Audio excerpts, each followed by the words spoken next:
La craie grinça contre le tableau noir avec une force qui fit trembler la moitié de la salle. La professeure se retourna vers les élèves, ses yeux balayant chaque visage avec un mépris à peine dissimulé, tout en pointant l'équation impossible qu'elle venait d'écrire. 50 000 $ à celui qui résoudra ceci, déclara-t-elle, sa voix résonnant contre les murs de l'amphithéâtre principal de la Riverside University. Et puisque nous parlons d'impossibilité, elle fit une pause, un sourire cruel se dessinant sur ses lèvres parfaitement maquillées. Si quelqu'un dans cette salle parvient à résoudre cette équation aujourd'hui, j'épouserai cette personne. Des rires nerveux éclatèrent parmi les 120 étudiants. Personne ne prit cela au sérieux. Comment aurait-il pu? La professeure, la docteure Helena Carmichael, était connue sur 3 continents comme la femme la plus brillante des mathématiques modernes, autrice de 6 ouvrages révolutionnaires et détentrice de prix dont la plupart des universitaires ne pouvaient que rêver. À 38 ans, elle avait tout conquis dans le monde académique, sauf l'humilité. Au fond de la salle, près de la porte donnant sur le couloir de service, un homme en uniforme bleu marine suspendit son geste. Il tenait une serpillière d'une main et un seau de l'autre. Ses vêtements sentaient le désinfectant et la sueur honnête. Personne ne le regardait. Personne ne le regardait jamais. Thomas nettoyait cet amphithéâtre depuis 3 ans. 3 années à écouter des conférences brillantes, des débats passionnés et des cours qui changeaient des vies, tout en effaçant des taches sur le marbre italien. Il connaissait chaque recoin de cette salle mieux que les professeurs eux-mêmes. Il connaissait aussi chaque théorie, chaque théorème, chaque formule qui avait été discutée. L'équation sur le tableau était différente de tout ce qu'il avait vu. Complexe, entrelacée, presque vivante dans la manière dont les symboles semblaient danser les uns autour des autres. Elle reposait sur une analyse fonctionnelle avancée combinée à de la topologie algébrique, 2 domaines qui se rencontraient rarement en dehors de publications spécialisées. Comme prévu, un silence absolu, poursuivit Helena, sa voix dégoulinant de satisfaction. Vous voyez, il y a une différence entre s'asseoir sur ces sièges confortables et réellement comprendre les mathématiques. Certains d'entre vous paieront 150 000 $ pour leur diplôme, mais ne comprendront jamais ce que j'ai écrit sur ce tableau. Et savez-vous pourquoi? Elle marcha lentement entre les rangées, ses talons de marque martelant un rythme hypnotique sur le sol. Parce que la vraie intelligence ne s'achète pas. Elle ne se simule pas. On est avec, ou bien on passe sa vie à regarder des symboles sans jamais comprendre leur danse. Un étudiant de la 3e rangée leva timidement la main. Professeur Carmichael, mais cette équation n'est-elle pas basée sur votre thèse de doctorat? Celle que vous avez défendue à Cambridge? Le visage d'Helena s'éclaira d'une véritable approbation. Excellente observation, Daniel. Oui. Il s'agit d'une version modifiée du problème que j'ai résolu il y a 15 ans et qui m'a valu une reconnaissance internationale. J'ai seulement modifié 3 variables, mais ces 3 changements la rendent exponentiellement plus complexe. Thomas continua de frotter le sol, mais ses yeux ne quittaient pas le tableau. Il y avait quelque chose là. Quelque chose qu'elle avait laissé échapper. Une asymétrie subtile à la 3e ligne, créant une ouverture inattendue. Ce n'était pas une erreur, exactement. Plutôt une porte dérobée dans un château verrouillé. L'arrogance de la jeunesse moderne me fascine, reprit Helena en revenant devant la salle. Vous avez grandi avec des calculatrices, des ordinateurs, Internet. Vous croyez que tout peut se résoudre avec un algorithme ou une recherche rapide. Mais les vraies mathématiques, les mathématiques pures, exigent quelque chose que les machines n'auront jamais, l'intuition. La vision. Le sacrifice de nuits de sommeil et de vie sociale pour danser avec les nombres jusqu'à ce qu'ils livrent leurs secrets. Elle prit une bouteille d'eau minérale importée sur son bureau et but lentement, laissant ces mots s'imprimer dans les esprits. J'ai tout sacrifié. Les relations, la famille, ce que d'autres femmes appellent une vie normale. Et savez-vous ce que j'ai reçu en retour? Elle frappa l'équation du doigt. Ceci. La capacité de voir des motifs là où les autres ne voient que le chaos. Une étudiante rousse de la 2e rangée leva la main. Professeur, et l'histoire de ce mathématicien indien? Celui qui a grandi dans la pauvreté et révolutionné la théorie des nombres? Le visage d'Helena se durcit. Ramanujan. Oui, l'exception qui confirme la règle. 1 sur 1 milliard. Et même lui a dû être découvert et affiné par des mathématiciens britanniques correctement éduqués. Le talent brut sans formation, c'est comme un diamant brut, sans valeur commerciale réelle. Thomas sentit quelque chose se contracter dans sa poitrine. Il connaissait cette histoire. Il connaissait aussi celle d'Ada Lovelace, qui écrivit le premier algorithme à une époque où les femmes n'avaient même pas le droit d'étudier. Il connaissait celle de George Boole, qui révolutionna la logique alors qu'il n'était qu'assistant. Il connaissait toutes ces histoires de gens à qui on avait fermé les portes et qui avaient construit leurs propres fenêtres. Les mathématiques sont une cathédrale, proclama Helena, ouvrant théâtralement les bras. Et les cathédrales sont construites par des architectes, pas par des maçons. Il existe une hiérarchie naturelle dans l'intelligence humaine, et plus tôt nous l'acceptons, plus notre société sera efficace. Le sang de Thomas s'échauffa. Il avait déjà entendu ce discours, sous mille formes. Toujours dans la bouche des privilégiés, toujours déguisé en réalisme ou méritocratie. Jamais il ne mentionnait les bibliothèques fermées aux pauvres, les écoles délabrées, les doubles journées qui volaient le temps d'études. Il regarda à nouveau l'équation. L'ouverture était là, limpide. S'il appliquait le théorème de Cauchy latéralement, en utilisant une approche que les mathématiciens modernes évitaient car les ordinateurs ne pouvaient pas la modéliser efficacement, l'équation s'ouvrirait comme une fleur. Ce serait élégant. Simple. Impossible. Pas pour lui. Pas pour celui qu'il était. Pas pour l'homme en uniforme bleu, aux mains calleuses et au diplôme caché dans un tiroir poussiéreux. Alors c'est décidé, annonça Helena en consultant sa montre suisse. Puisque personne n'a le courage d'essayer, je considère la question close. Rentrez chez vous, étudiez les chapitres 5 et 6. Il y aura un examen vendredi sur les transformations linéaires. Les étudiants commencèrent à ranger leurs affaires, le brouhaha habituel remplissant la salle. Thomas aurait dû reprendre son travail. Finir de nettoyer, vider les poubelles, passer au couloir suivant. Garder la tête basse, comme il l'avait fait depuis 3 longues années. Mais quelque chose se brisa en lui à cet instant. Peut-être l'arrogance avec laquelle elle venait de balayer des millions de personnes comme inférieures intellectuellement. Peut-être la fatigue de se cacher. Ou peut-être simplement parce que l'équation sur le tableau l'appelait, exigeant d'être résolue. Thomas laissa tomber la serpillière dans le seau, le bruit résonnant dans l'amphithéâtre. Plusieurs étudiants se retournèrent, surpris. Il marcha jusqu'à l'avant, ses pas fermes malgré son cœur affolé. Helena lui tournait le dos, rangeant ses papiers. « Le concierge peut revenir plus tard », dit-elle sans se retourner. « Je n'ai pas encore terminé ici. »« J'aimerais essayer », dit Thomas, la voix plus basse qu'il ne l'aurait voulu. Elle se retourna lentement, les sourcils arqués en une expression de surprise amusée. « Pardon. »« L'équation, » répéta-t-il, plus fermement. « J'aimerais essayer de la résoudre. » Le silence fut total. 120 paires d'yeux fixés sur lui. Certains étudiants rirent. D'autres semblaient gênés, comme s'il assistait à quelque chose de profondément inconfortable. Helena l'étudia un long moment, son expression oscillant entre choc et amusement. « Vous comprenez ce qui est écrit là ? » ?»« Oui. »« Vous savez ce que sont les opérateurs de Fredholm ? » ?»« Des opérateurs linéaires compacts dans des espaces de Banach. » La salle explosa en murmures. Helena fit un pas en avant, les yeux plissés. « Vous avez appris ça dans un livre. »« Non, madame. Je comprends. » Elle croisa les bras, un sourire prédateur se formant. « Très bien. Rendons cela intéressant. » Elle se tourna vers la classe. « Vous êtes tous témoins. Si cet homme résout correctement mon équation, je tiendrai parole. Je l'épouserai. » Des rires éclatèrent, plus forts cette fois. Certains étudiants sortirent leur téléphone pour filmer. Thomas sentit la chaleur lui monter au cou, mais il ne recula pas. « Vous pouvez utiliser le tableau », proposa Helena, d'un geste théâtral. « Montrez-nous votre génie, monsieur. » Thomas. Thomas. Quel nom banal.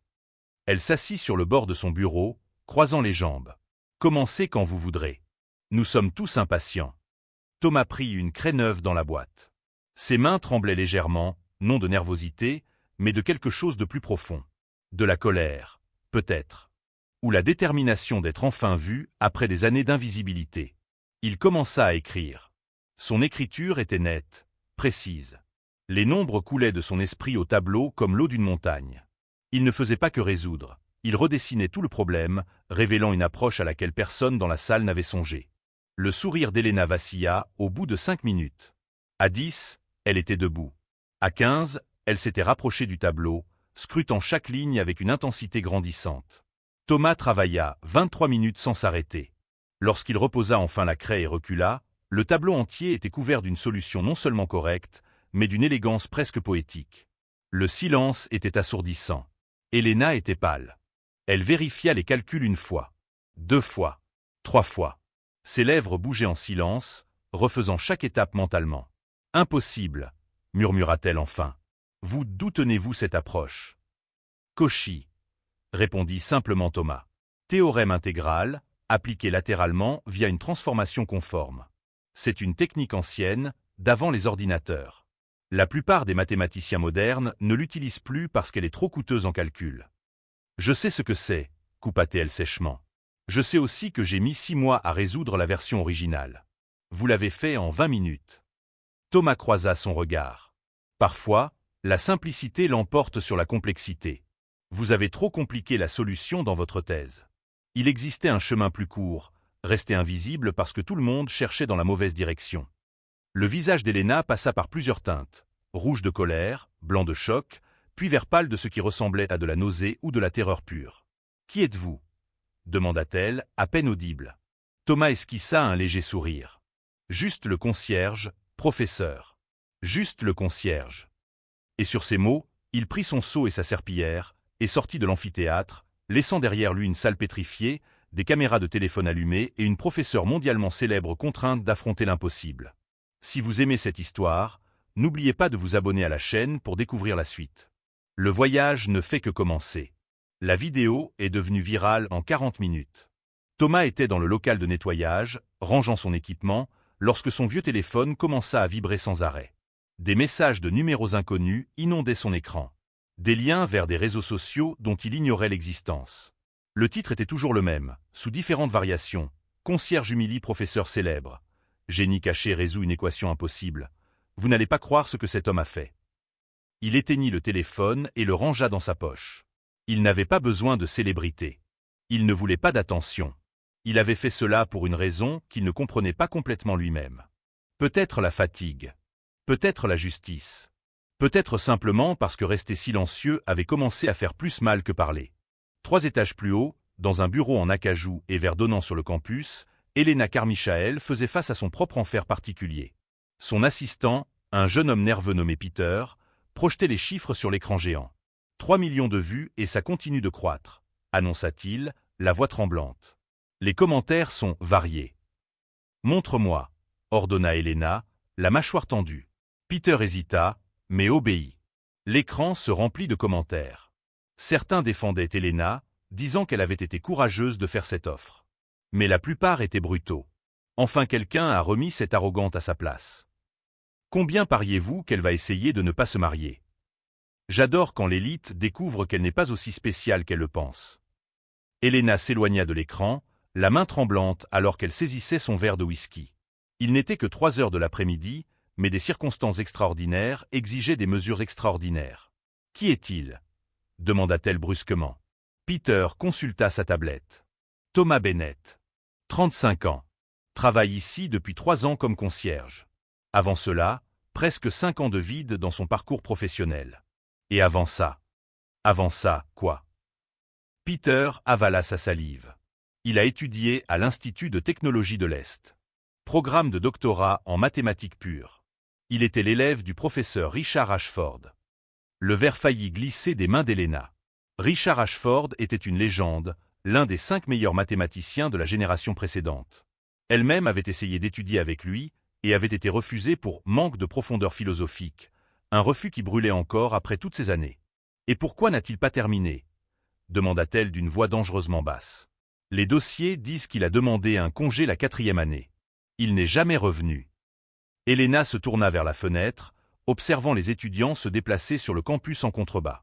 Petit, insignifiant, inconscient du tremblement de terre qui se produisait dans les étages supérieurs de la hiérarchie académique. « Découvrez tout » ordonna-t-elle. « Je veux savoir où il habite, avec qui il parle, ce qu'il mange au petit déjeuner. S'il a des dettes, des vices, des secrets. Tout le monde a quelque chose à cacher. Professeur Carmichael, avec tout le respect que je vous dois, il vaudrait peut-être mieux simplement. » Simplement quoi? Se retourna-t-elle brusquement. Accepter d'avoir été humilié publiquement? Épouser un concierge parce que j'ai perdu un pari stupide? Toute ma carrière est ridiculisée en ligne à cet instant précis. Techniquement, madame, vous avez fait une promesse devant des témoins, osa Peter. Et il a rempli les conditions. Helena s'avança vers lui, les yeux flamboyants. Sortez de mon bureau. Maintenant. Peter s'éloigna rapidement, refermant la porte avec un soin excessif. Helena retourna dans son fauteuil en cuir, s'y enfonçant tandis que son esprit travaillait frénétiquement. Il y avait une sortie. Il y en avait toujours une. Elle devait juste la trouver. Son téléphone sonna. Le doyen. Elena, nous devons parler, résonna sa voix grave. Mon bureau. 15 minutes. La ligne tomba avant qu'elle ne puisse répondre. Le bureau du doyen William Bradford était délibérément intimidant. Des murs recouverts de vieux livres, des diplômes encadrés d'université qui existaient déjà lorsque l'Amérique n'était qu'une colonie, un bureau en chaîne ayant probablement été témoin de plus de licenciements que d'embauches. Elena entra la tête haute, refusant de montrer la moindre faiblesse. Bradford était derrière son bureau, flanqué de 2 membres du conseil administratif qu'elle reconnaissait, mais dont les noms lui échappaient sur le moment. « Asseyez-vous » ordonna Bradford. Ce n'était pas une invitation. Elena s'assit, croisant les jambes avec une élégance étudiée. « Si c'est au sujet de la vidéo, je peux expliquer. »« Je vous en prie, expliquez, » dit Bradford, entrelaçant les doigts. « Expliquez comment l'une de nos professeurs les plus prestigieuses a fait une promesse publique de mariage comme récompense pour résoudre un problème mathématique. Expliquez comment cette même professeure a été surpassée par un employé d'entretien. Et expliquez comment cela reflète sur la réputation de notre institution. » C'était un moment de légèreté, commença Elena, sa voix soigneusement modulée. Un exercice rhétorique pour engager les étudiants. Personne ne s'attendait. Que quelqu'un résolve réellement, compléta Bradford. Surtout quelqu'un qui, selon les dossiers que je viens de consulter, a abandonné un programme de doctorat prometteur il y a des années. Cela soulève des questions intéressantes, non? Elena resta silencieuse. Un piège se mettait en place, elle pouvait le sentir. Comment quelqu'un avec des références académiques aussi impressionnantes finit-il à nettoyer des toilettes? Continua Bradford. Et pourquoi notre université, avec tous nos processus RH, n'a-t-elle pas identifié ce talent? Il semble que nous ayons un problème systémique, Elena. Et les problèmes systémiques reflètent mal sur la direction. Le message était clair. Elle était tenue responsable non seulement de son arrogance, mais aussi de la faille institutionnelle qui avait ignoré Thomas. « Que voulez-vous que je fasse » demanda Elena, d'une voix plus froide qu'elle ne le voulait. Bradford se renversa dans son fauteuil. Publiquement, féliciter l'homme. Montrer que cette université valorise le talent indépendamment du poste. Transformer cette situation embarrassante en une histoire inspirante sur notre institution progressiste. Et en privé. Un mince sourire traversa le visage de Bradford. En privé, résolvez ça. Peu importe comment. Mais cette histoire doit avoir une fin qui nous fasse bien paraître.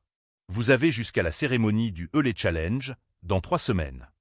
Elena quitta le bureau 20 minutes plus tard, sa colère transformée en quelque chose de plus froid et calculé. Bradford lui avait donné 3 semaines. Cela suffirait. Elle retrouva Thomas dans le parking, portant son matériel de nettoyage pour le déposer dans un vieux fourgon cabossé. Il était presque 7 heures du soir, et le soleil couchant peignait le ciel d'orange et de violet. « Nous devons parler », annonça-t-elle en lui bloquant le chemin. Thomas s'arrêta, mais ne sembla pas surpris. « Professeur Carmichael. Vous m'avez mise dans une position impossible, dit-elle directement. Mais j'admets que c'était impressionnant. Richard Ashford était réputé pour n'accepter que les meilleurs. Pourquoi avez-vous abandonné? Quelque chose passa dans les yeux de Thomas. De la douleur, peut-être. Ou une ancienne colère. Ce ne sont pas vos affaires. Tout ce qui vous concerne est désormais mes affaires, rétorqua Elena. Le monde entier attend de voir ce qui va se passer. Ma réputation est ruinée. Ma carrière est en jeu. Alors peut-être devriez-vous repenser la façon dont vous traitez ceux que vous considérez inférieurs, dit Thomas calmement, continuant de porter son équipement. Elena attrapa son bras. Attendez. J'ai été arrogante. Je le reconnais. Mais vous devez comprendre, ma vie entière a été construite pour prouver ma valeur. Être la meilleure. Je ne peux pas tout abandonner pour un pari stupide. Alors vous n'auriez pas dû faire le pari, répondit Thomas en se libérant doucement. 50 000 $, dit Elena abruptement. Le même montant que j'avais promis au vainqueur. Prenez l'argent. Disparaissez discrètement. Nous pourrons dire qu'il y a eu un malentendu, que la promesse n'était pas littérale. Thomas l'étudia longuement. Vous ne comprenez vraiment pas, n'est-ce pas? Il n'a jamais été question d'argent. Il s'agissait de respect. De prouver que l'intelligence n'a pas d'uniforme. Le respect. Elena laissa échapper un rire amer. Vous voulez du respect? Acceptez mon offre. Avec 50 000, vous pouvez retourner étudier, finir votre doctorat. Avoir une vraie vie. J'ai une vraie vie, dit Thomas en ouvrant la porte du fourgon. C'est vous qui semblez vivre un mensonge. Il entra dans le véhicule et partit, laissant Elena seule dans le parking vide, son reflet déformé sur les fenêtres sombres du bâtiment administratif. Cette nuit-là, incapable de dormir, Elena fit quelque chose qu'elle n'avait pas fait depuis des années. Elle se rendit dans son ancien appartement près du campus, où elle gardait des cartons de son époque étudiante. Parmi d'anciennes dissertations et des cahiers jaunis, elle trouva ce qu'elle cherchait. Des lettres de refus. Des dizaines. De programmes qu'il avait jugées brillantes, mais abrasives. D'encadrants qui avaient choisi d'autres étudiants. De concours qu'elle avait perdus pour des marges étroites. Elle avait gardé chacune d'elles, les utilisant comme carburant pour son ambition féroce. Mais il y avait une lettre différente. Une acceptation du professeur Richard Ashford. Elle l'avait reçue trop tard, après s'être déjà engagée à Cambridge. Elle s'était toujours demandé comment sa vie aurait été si elle avait étudié avec Ashford plutôt qu'avec son encadrant britannique froid et distant. Thomas avait eu cette opportunité. Il avait étudié avec la légende. Et il avait tout abandonné. Pourquoi? Elena prit son ordinateur portable et commença à faire des recherches. Dossiers publics, anciens articles, tout ce qui pouvait jeter la lumière sur Thomas Bennett. Cela prit 3 heures, mais elle trouva enfin. Un petit article de journal, datant de 6 ans. Étudiant local abandonne un programme d'élite pour s'occuper de sa mère malade. Il y avait une photo granuleuse d'un Thomas plus jeune, souriant à côté d'une femme aux cheveux gris dans un fauteuil roulant. Elena lut l'article en entier. La mère de Thomas, une enseignante retraitée, avait été diagnostiquée d'une sclérose latérale amyotrophique. Sans assurance adéquate, sans famille à part son fils. Thomas avait choisi entre ses rêves et sa mère. Il avait choisi sa mère. L'article mentionnait qu'il travaillait à 3 emplois pour payer les frais médicaux. Il ne disait rien sur ce qui s'était passé après. Elena ferma l'ordinateur portable, une sensation étrange et inconfortable s'installant dans son estomac. De la culpabilité, peut-être. Ou quelque chose de plus proche de la honte. Elle avait sacrifié des relations pour les mathématiques. Choisi les récompenses plutôt que les gens, les publications plutôt que les connexions humaines. Et elle avait supposé que quiconque faisait des choix différents était simplement faible ou pas assez dévoué. Thomas avait fait le choix inverse. Et d'une manière ou d'une autre, malgré des années loin du monde académique, malgré le travail avec des serpillères et des désinfectants, son génie n'avait pas diminué. Si quelque chose, il semblait s'être approfondi, mûri en quelque chose dont sa propre intelligence, aussi affûtée soit-elle, manquait. De la sagesse. Son téléphone vibra avec un message de Peter. Le Hewlett Challenge veut un commentaire sur l'incident. Ils envisagent d'offrir à Thomas une place spéciale comme compétiteur.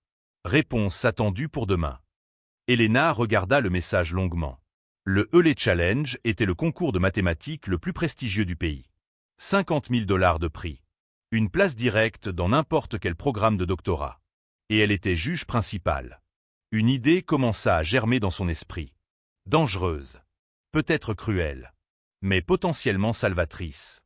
Si Thomas participait et perdait publiquement contre les meilleurs jeunes mathématiciens du pays, sa victoire sur elle semblerait un hasard. Un coup de chance. Et sa réputation pourrait être restaurée.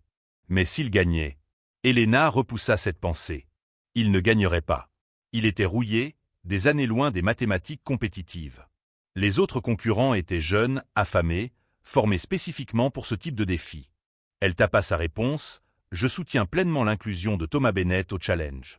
C'est exactement le type d'opportunité que notre communauté doit offrir aux talents cachés. Envoyée avant qu'elle ne puisse regretter. 3 étages plus bas, dans le petit appartement qu'il partageait avec 2 autres travailleurs, Thomas était également réveillé. Il regardait une vieille photo encadrée dans du bois bon marché. Sa mère, souriant malgré le fauteuil roulant, malgré la maladie qui lui volait voix et mouvement. « Ai-je fait ce qu'il fallait, maman ?» murmura-t-il à la photo. Ou ai-je juste compliqué les choses? La photo ne répondit pas. Elle ne répondait jamais. Elle était partie il y a 2 ans, laissant Thomas avec des dettes médicales qui prendraient une décennie à rembourser, et un vide dans sa poitrine qui ne cicatriserait jamais complètement. Il était retourné au nettoyage parce qu'il était honnête. Parce qu'il payait ses factures. Parce qu'il ne demandait pas d'explication sur le trou dans son CV ou pourquoi un quasi-doctorant postulait pour des postes de niveau débutant. Mais maintenant, pour la première fois depuis des années, des portes s'ouvraient. Et Thomas n'était pas sûr d'être prêt à les franchir à nouveau. La lettre était arrivée dans une enveloppe crème, avec le sceau en relief doré du Hewlett Challenge. Thomas la trouva posée sur le petit cubicle servant de bureau pour le personnel de maintenance, appuyé contre sa bouteille d'eau tachée et son badge usé. Il l'ouvrit avec des doigts légèrement tremblants. Le langage était formel, presque respectueux. Nous avons l'honneur de vous inviter à participer à la 23e édition annuelle du ELE Challenge. Votre récente démonstration de compétences mathématiques exceptionnelles a attiré notre attention. Thomas s'arrêta de lire. Il regarda autour du cubicle étroit, les murs en contreplaqué fin, le calendrier bon marché avec des photos de chiens portant des lunettes, la veste déchirée accrochée au crochet rouillé. C'était son monde maintenant. Sûr. Prévisible. Sans attente au-delà d'un sol propre et de poubelles vides. Mais quelque chose en lui, qu'il avait essayé d'enterrer sous des années de serpillière et de désinfectant, commença à s'éveiller. C'était comme un muscle atrophié qu'on force à travailler à nouveau. Douloureux, mais étrangement vivifiant. Vous allez accepter? La voix le fit sursauter. C'était Daniel, le superviseur du nettoyage, un homme de 50 ans au dos voûté et aux mains permanentement tachées de produits chimiques. Je ne sais pas, admit Thomas. Cela fait longtemps.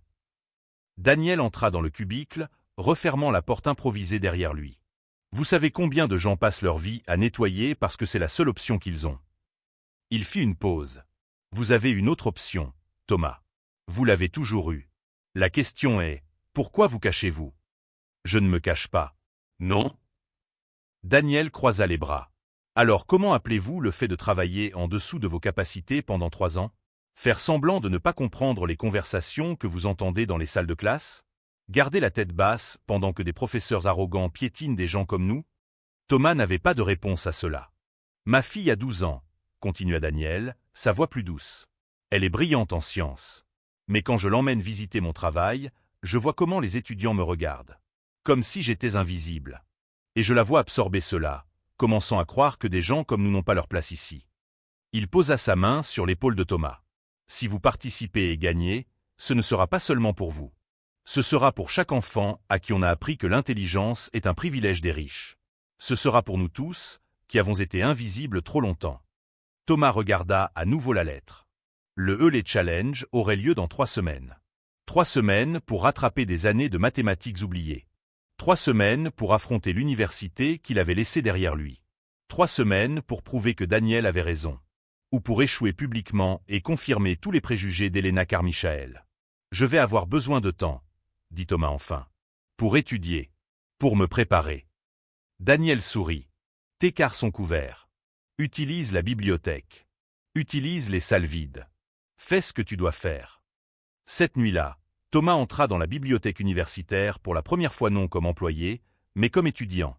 La bibliothécaire, une femme âgée aux lunettes épaisses, le regarda avec suspicion jusqu'à ce qu'elle le reconnaisse grâce aux vidéos virales.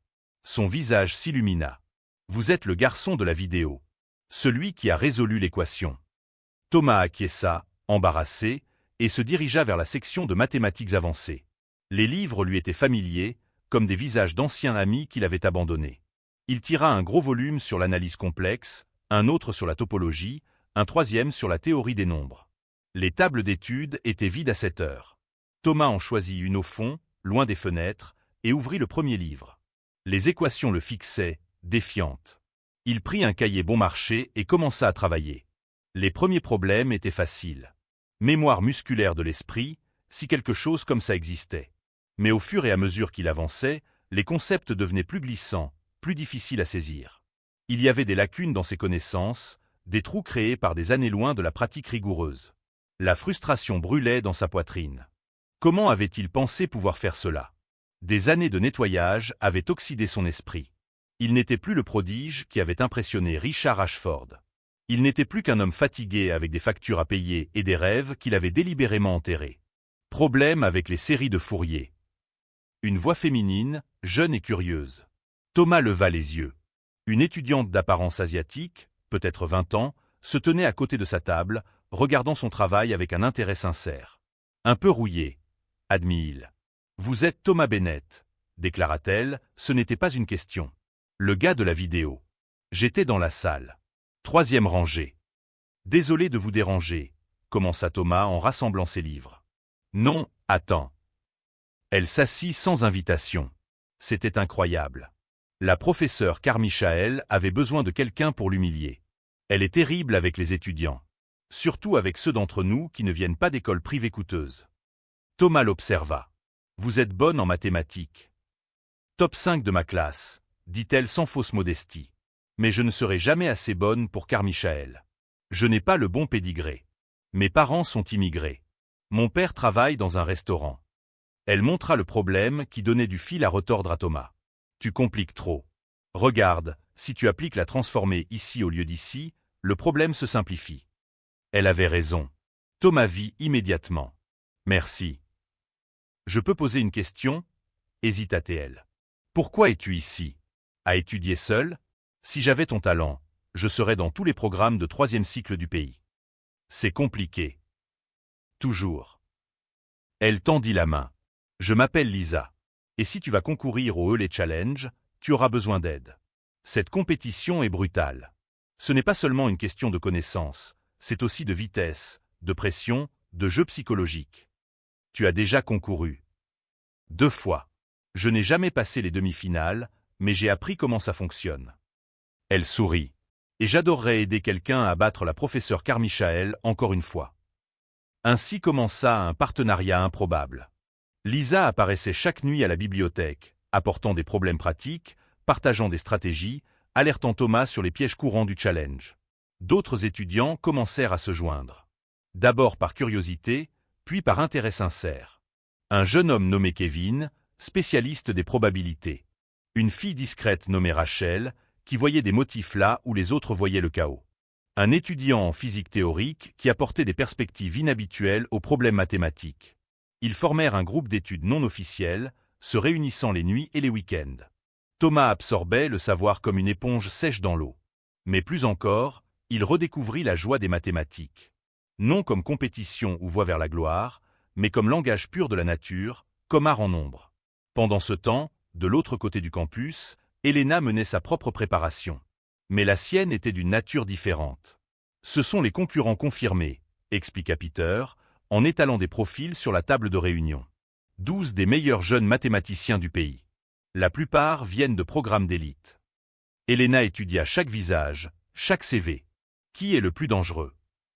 Jeffrey Zhang, prodige de Stanford, a remporté 3 compétitions internationales. C'est le favori. Peter fit une pause. Mais des rumeurs disent que Thomas Bennett étudie intensivement. Certains étudiants l'aident. Laissez-les aider, dit Elena, un sourire froid se formant. Cela fait partie du théâtre. David contre Goliath. Le public adore une histoire de sous-estimé. Vous n'avez pas peur qu'il puisse gagner encore? Elena prit un des profils, l'examinant attentivement. Résoudre une seule équation avec chance et préparation est une chose. Concourir contre les meilleurs sous une pression extrême en est une autre. Il a craqué. Je connais le genre. Brillant, mais psychologiquement fragile. C'est pour ça qu'il a fui le milieu académique. Mais tard dans la nuit, seule dans son bureau, Elena n'était pas si confiante. Elle avait passé la semaine à réviser les anciens travaux de Thomas, des articles qu'il avait publiés comme étudiant de 1er cycle. Ils étaient exceptionnels. Non seulement techniquement compétents, mais créatifs d'une manière rarement vue. Richard Ashford avait écrit une lettre de recommandation pour Thomas, des années auparavant. Elena l'avait trouvé dans les archives publiques. Ce jeune homme voit les mathématiques non pas comme un outil, mais comme un langage vivant, avait écrit Ashford. Il ne résout pas des problèmes, il converse avec eux. C'est le genre d'esprit qui apparaît une fois par génération. Elena se surprit à ressentir quelque chose qu'elle éprouvait rarement, le doute. Pas sur ses compétences, mais sur ses jugements. Elle avait supposé qu'abandonner le milieu académique signifiait faiblesse. Mais si cela signifiait force? Le courage de choisir l'amour plutôt que l'ambition? Son téléphone sonna. Son père, appelant d'Europe où il était en conférence. « J'ai vu la vidéo », dit-il sans préambule. Embarrassant. Tu dois contrôler ta langue, Elena. L'arrogance n'est attractive chez personne, surtout pas chez les femmes dans le milieu académique. Merci pour le conseil, papa, répondit-elle, sa voix glaciale. Je vais être directe. Vas-tu épouser cet homme? Bien sûr que non. C'était une déclaration hyperbolique. Bien. Parce qu'un mariage avec quelqu'un d'aussi inférieur détruirait toute chance d'occuper des postes administratifs importants. Tu sais comment est l'académie. L'image est tout. Elena raccrocha sans dire au revoir. Son père avait été président de département dans 3 universités différentes. Il lui avait appris depuis l'enfance que le succès académique exigeait un sacrifice total. Les relations étaient des distractions. Les émotions, des faiblesses. Seuls les résultats comptaient. Elle avait suivi cette philosophie religieusement. Et maintenant, à 38 ans, elle avait des prix, des publications, de la reconnaissance. Mais quand elle rentrait chez elle, ses appartements de luxe étaient vides. Quand elle tombait malade, il n'y avait personne pour prendre soin d'elle. Quand elle atteignait un nouveau jalon, elle célébrait seule avec du champagne cher et un silence assourdissant. Thomas avait choisi différemment. Il avait choisi sa mère plutôt que sa carrière. Et d'une manière ou d'une autre, malgré tout, son éclat n'avait pas disparu. Il était resté, dormant mais intact, attendant d'être réveillé. La semaine précédant le challenge, Thomas reçut une visite inattendue. Il nettoyait le couloir du 3e étage quand une silhouette familière apparut. Le professeur Richard Ashford semblait plus vieux, les cheveux complètement blancs maintenant, mais ses yeux brillaient encore de la même intelligence vive que Thomas se souvenait. « Thomas, dit-il simplement, pouvons-nous parler ?» Ils allèrent dans un petit café hors campus. Ashford commanda 2 cafés et attendit qu'il soit assis avant de parler. « J'ai vu la vidéo. J'ai vu que tu participes au challenge. » Il fit une pause. « Pourquoi n'es-tu jamais revenu ?» Thomas toucha son café. « Vous savez pourquoi j'ai arrêté. Je sais que ta mère est tombée malade. Je sais que tu as fait le choix que tu pensais juste. Mais elle est partie il y a 2 ans, Thomas. Pourquoi te caches-tu encore? » Je ne me cache pas. Je survis. Il y a une différence. Il y a. Ashford se pencha en avant. Ou tu te punis toi-même. En croyant que parce que tu as choisi ta mère, tu ne mérites pas tes rêves? Les mots frappèrent comme un coup physique. Thomas n'avait pas de réponse. Ta mère était enseignante, continua Ashford doucement. Elle a consacré sa vie à éduquer des enfants. Tu crois qu'elle voulait que tu gâches ton don? Ou qu'elle voulait que tu honores son sacrifice en vivant pleinement? Thomas sentit les larmes brûler ses yeux, mais les contrôla. Je ne sais pas si je suis encore assez bon. Absurdité. Un talent comme le tien ne disparaît pas. Il peut s'oxyder, mais un bon nettoyage le restaure. Ashford sourit à son propre jeu de mots. Tu vas concourir. Tu vas donner tout ce que tu as. Et quand tu gagneras, parce que tu vas gagner, tu redeviendras celui que tu aurais toujours dû être. Et si j'échoue? Alors tu auras essayé. Et ça, Thomas, c'est tout ce qu'on peut demander à quelqu'un. Ils parlèrent encore 2 heures, Ashford partageant des ragots académiques, de nouvelles théories, de vieilles blagues. Pour la première fois depuis des années, Thomas se sentit de nouveau parti de ce monde. Pas comme un intrus ou un imposteur, mais comme quelqu'un qui avait sa place. La veille du challenge, Thomas était seul à sa table à la bibliothèque. Tous les livres étaient fermés. Toute préparation possible avait été faite. Il ne restait plus que lui, ses pensées et une photo de sa mère qu'il avait apportée. « Je vais te rendre fier », murmura-t-il à la photo. « D'une manière ou d'une autre, je vais en faire en sorte que ça vaille la peine. » Dehors, sous les lumières du campus, Elena Carmichael observait la bibliothèque depuis son bureau. Elle pouvait voir la silhouette de Thomas à travers les fenêtres illuminées. Demain, l'un d'eux serait vengé et l'autre humilié. Mais pour la première fois, Elena n'était pas sûre du résultat qu'elle souhaitait réellement. L'auditorium principal de la Riverside University n'avait jamais accueilli autant de personnes.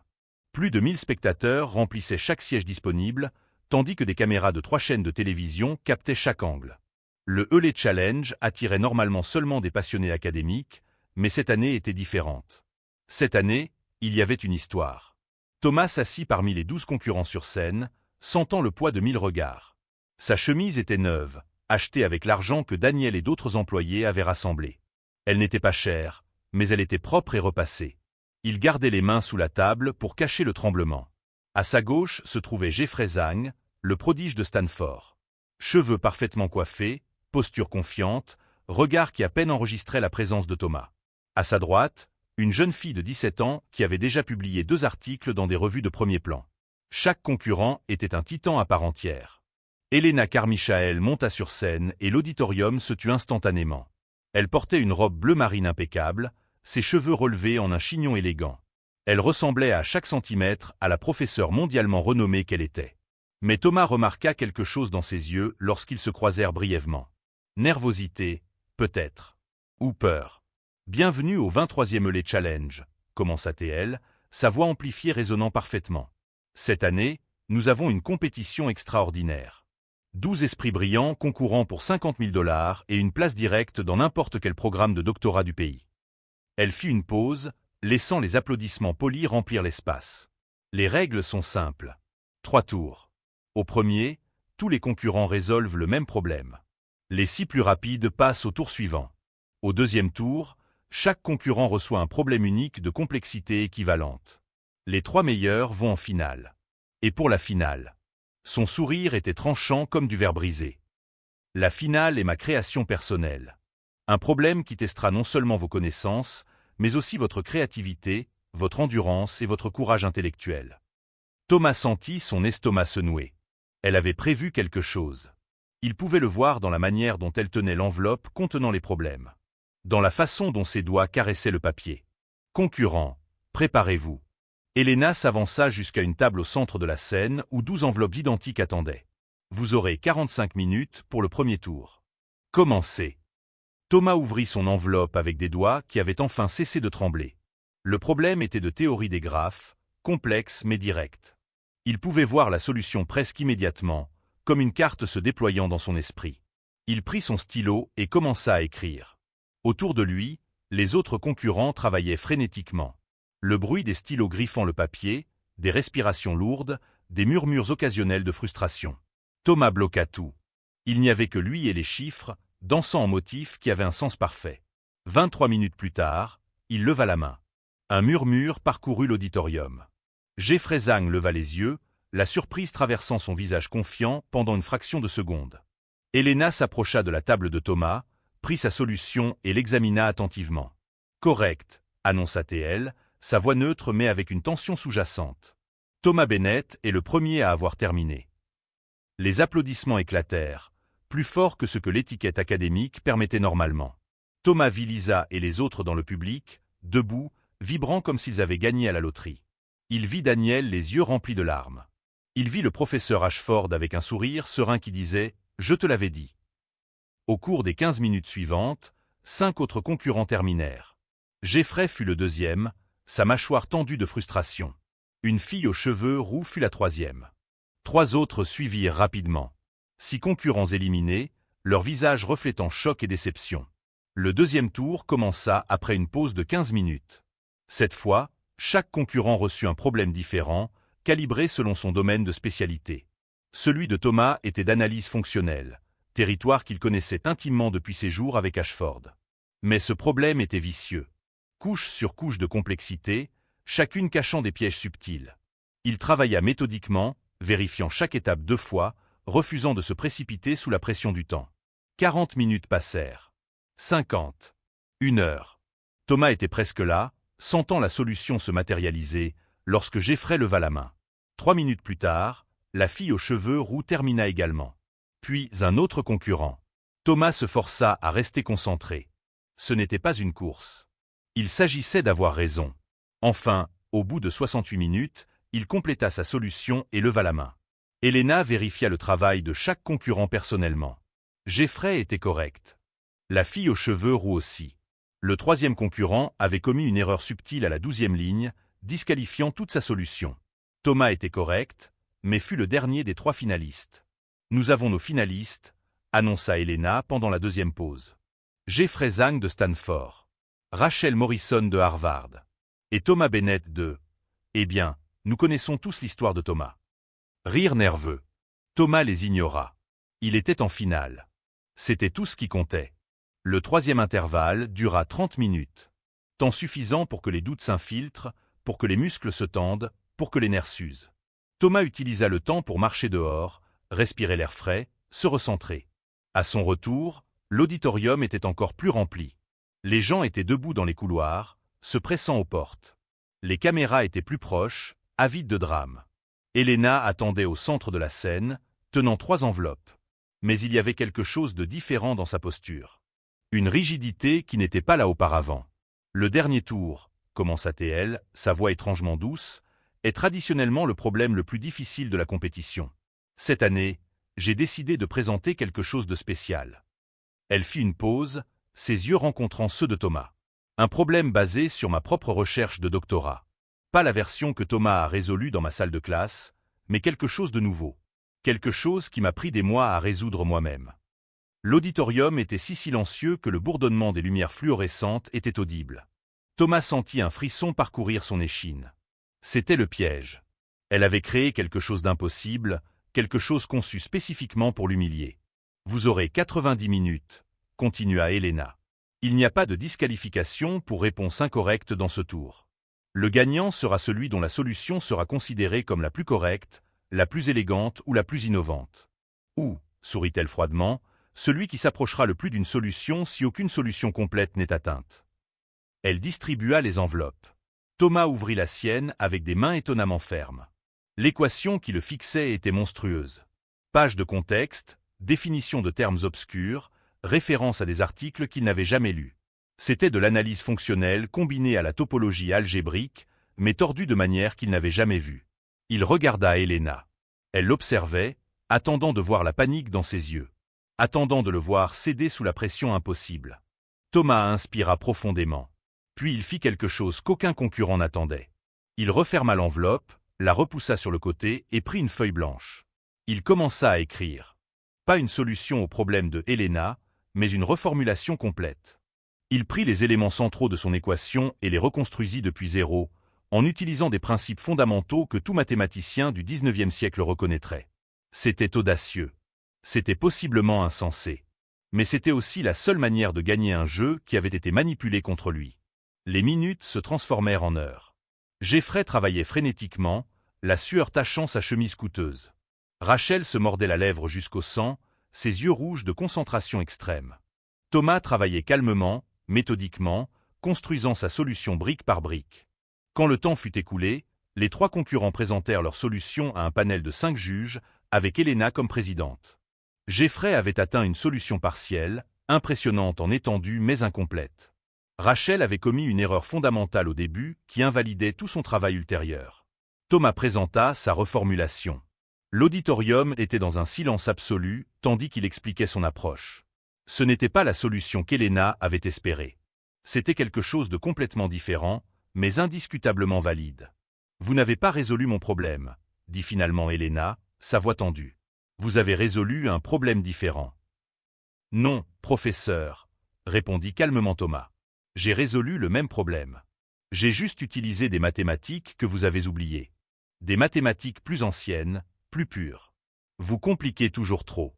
Il y a de la beauté dans la simplicité. » Les 5 juges se réunirent pendant 15 minutes qui parurent des heures. Lorsqu'ils revinrent, le juge principal, un homme âgé qui avait remporté le défi il y a 40 ans, parla. « Nous voyons rarement quelque chose de vraiment nouveau en mathématiques. Nous réorganisons généralement des connaissances existantes.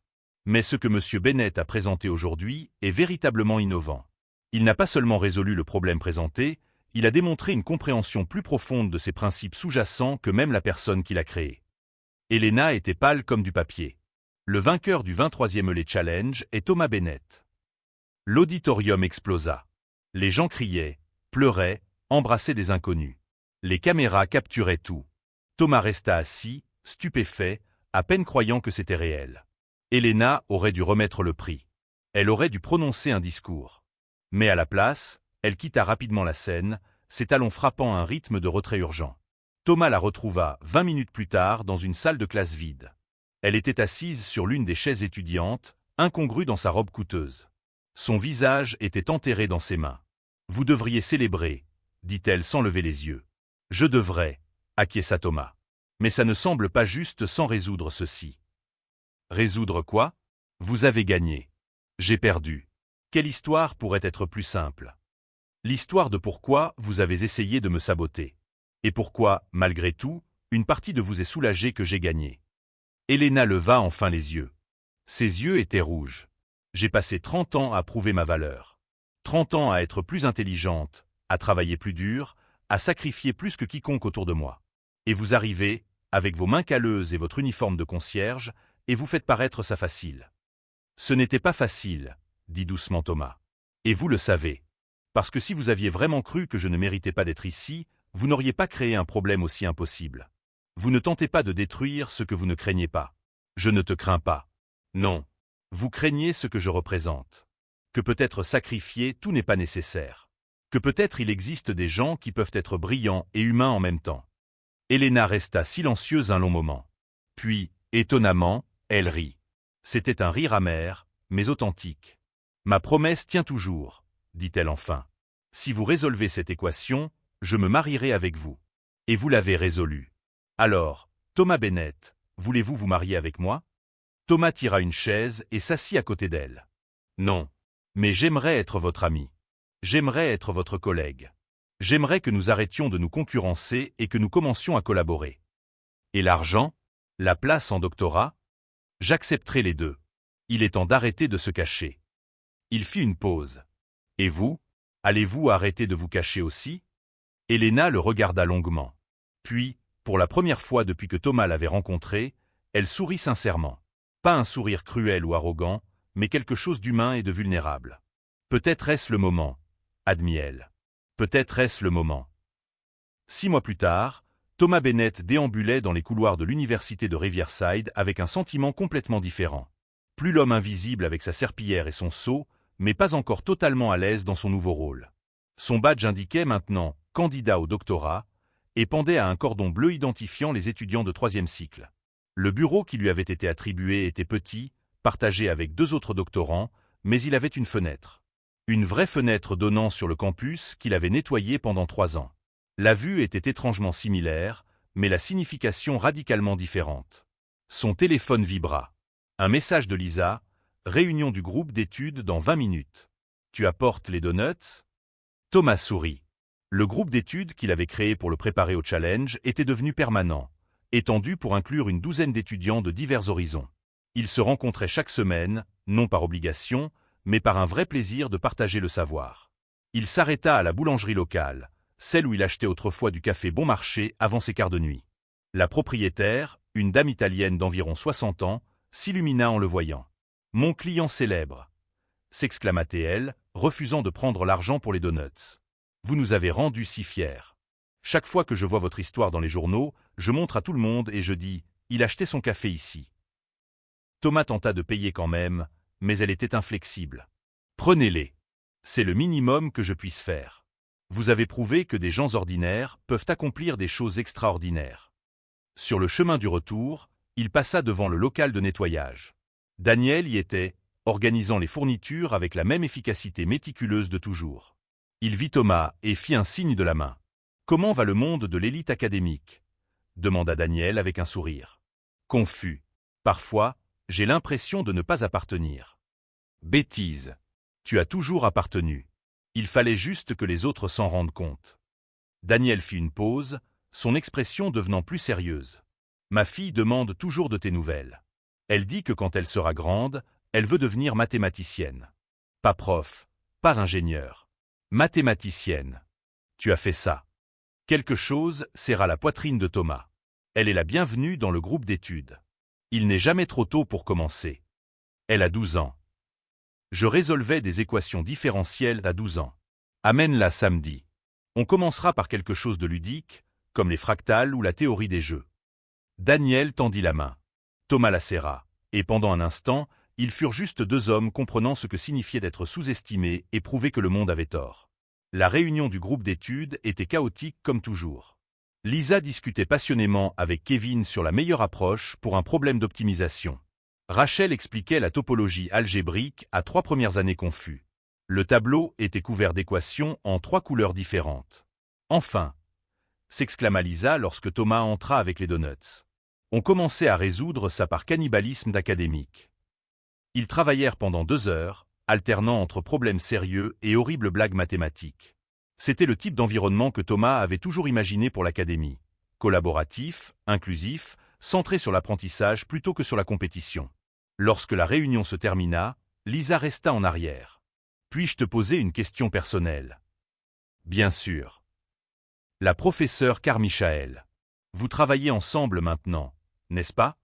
Thomas acquiesça. « Elle est ma codirectrice. »« Pourquoi ?» ?»« J'essaie juste de comprendre. Elle t'a humilié, a tenté de te saboter, et maintenant elle est ta directrice ? Comment ça marche ?» Thomas réfléchit soigneusement à sa réponse. Les gens changent. Ou peut-être montrent-ils simplement des facettes différentes d'eux-mêmes quand ils ne sont pas paralysés par la peur. Helena était tellement occupée à défendre sa position qu'elle avait oublié pourquoi elle aimait les mathématiques au départ. Et tu lui as pardonné. Comme ça, simplement. Le pardon n'est pas pour eux, c'est pour se libérer soi-même. Thomas prit son sac à dos. De plus, elle est brillante. Ce serait du gâchis de laisser l'orgueil empêcher une collaboration productive. Le bureau d'Elena Carmichael avait aussi changé en 6 mois. Les récompenses couvraient toujours les murs, mais partageaient maintenant l'espace avec des photos. Photos de groupes d'études. Photos d'ateliers communautaires. Une photo particulièrement précieuse d'une fillette de 12 ans tenant un certificat de participation à un programme de renforcement en mathématiques. Elena révisait des propositions lorsque Thomas frappa à la porte ouverte. « Entrez », dit-elle sans lever les yeux. « J'ai presque terminé. » Thomas s'assit, remarquant les changements subtils. Elle portait toujours des vêtements chers, mais moins formels. Elle gardait une posture parfaite, mais ses épaules n'étaient plus constamment tendues. Il y avait désormais une douceur en elle qui n'existait pas auparavant. « Prêt ?» dit-elle enfin en posant son stylo. « Nous devons discuter de ta proposition de thèse. Tu explores 3 directions différentes.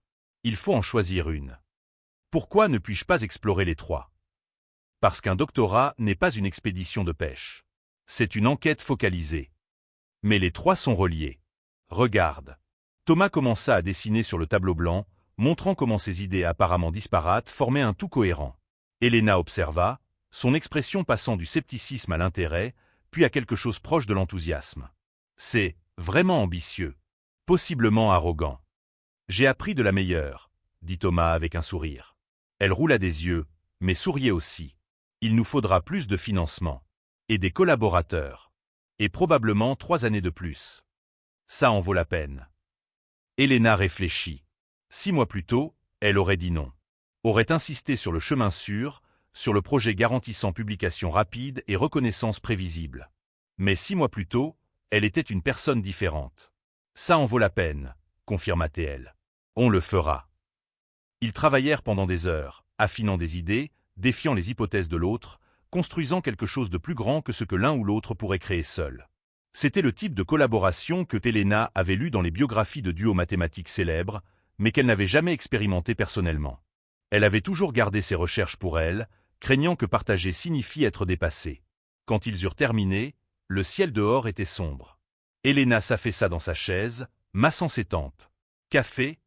proposa Thomas, tenant une thermos. « S'il te plaît. » Il servit 2 tasses.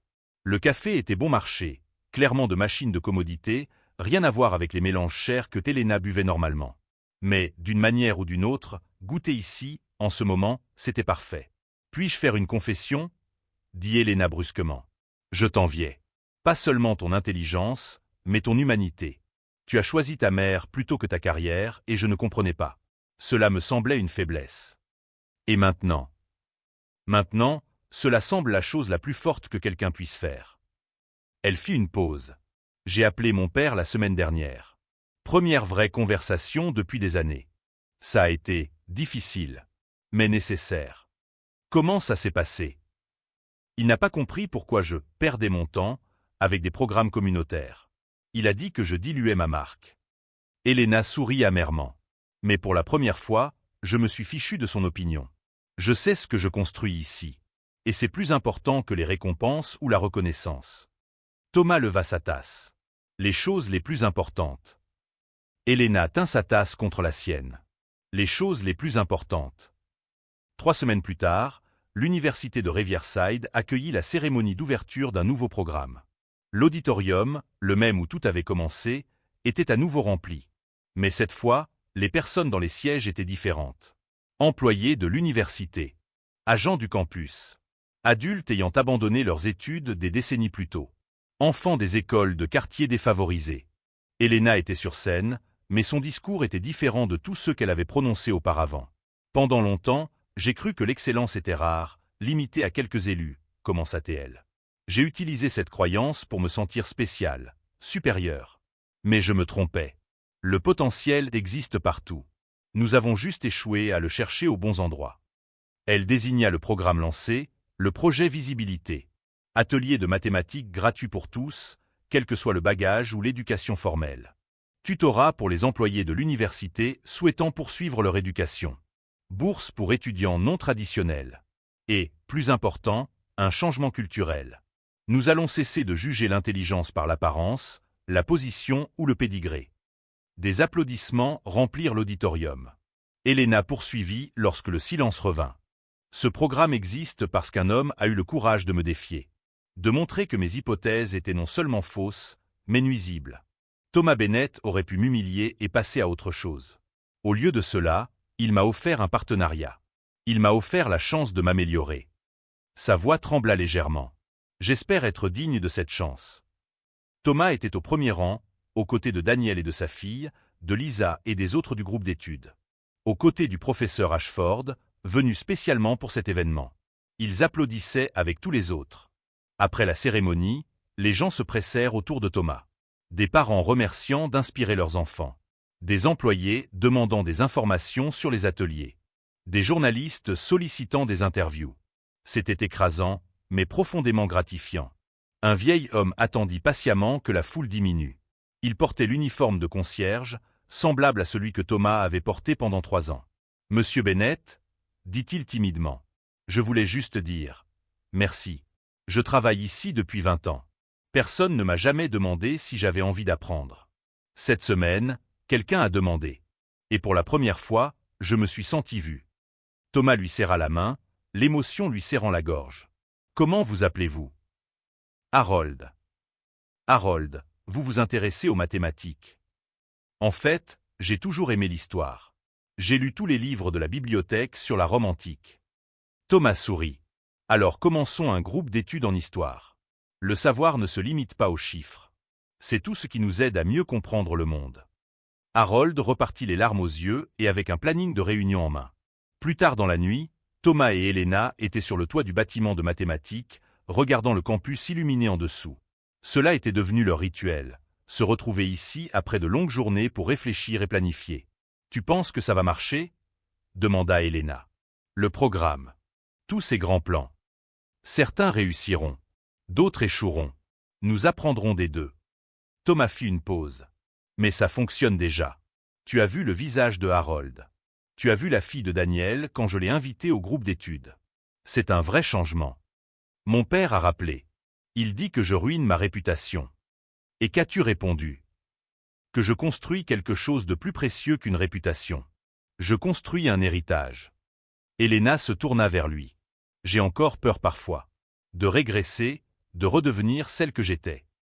Tu trébucheras. Nous trébuchons tous. L'important est de te relever et de continuer à essayer. » Ils restèrent dans un silence confortable, regardant les étudiants circuler entre les bâtiments, les lumières des bureaux allumées où les chercheurs travaillaient sur des problèmes qui changeraient le monde, les fenêtres des dortoirs où les futurs leaders rêvaient leurs rêves. « Merci, » dit Elena doucement. « Pourquoi ? De ne pas avoir abandonné sur moi. Même quand je le méritais. » Thomas sourit. « Tu aurais fait la même chose pour moi. » »« Non. Pas alors. Mais maintenant. » Elle fit une pause. « Maintenant je le ferai. » C'était suffisant. Des années plus tard, lorsque les étudiants demandaient l'histoire célèbre du concierge et de la professeure, Thomas et Elena avaient une réponse simple. Il ne s'agissait pas d'un concierge humiliant une professeure. Il s'agissait de 2 êtres humains apprenant à voir au-delà des titres et des uniformes, au-delà de l'orgueil et des préjugés, jusqu'à l'humanité partagée en dessous. Le projet Visibilité grandit au-delà de leurs rêves les plus fous. Des universités dans 12 États adoptèrent des programmes similaires. Des centaines d'employés reprirent leurs études. Des milliers d'enfants découvrirent des passions dont ils ignoraient l'existence. Mais plus important que les chiffres était le changement culturel.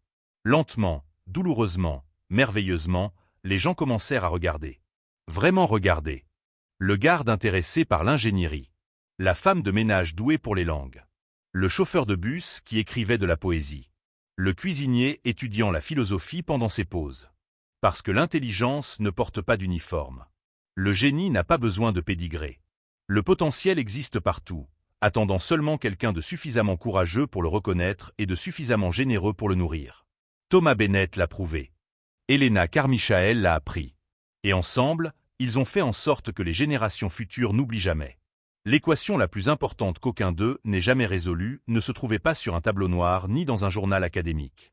Elle se trouvait dans les yeux de chaque personne qui se sentait enfin vue, chaque enfant qui osa rêver plus grand, chaque adulte qui découvrit qu'il n'était jamais trop tard pour recommencer. C'était l'équation qui comptait vraiment. Et sa solution changeait le monde, une vie invisible à la fois.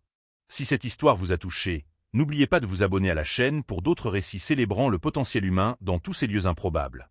Parce que nous avons tous un éclat attendant d'être découvert.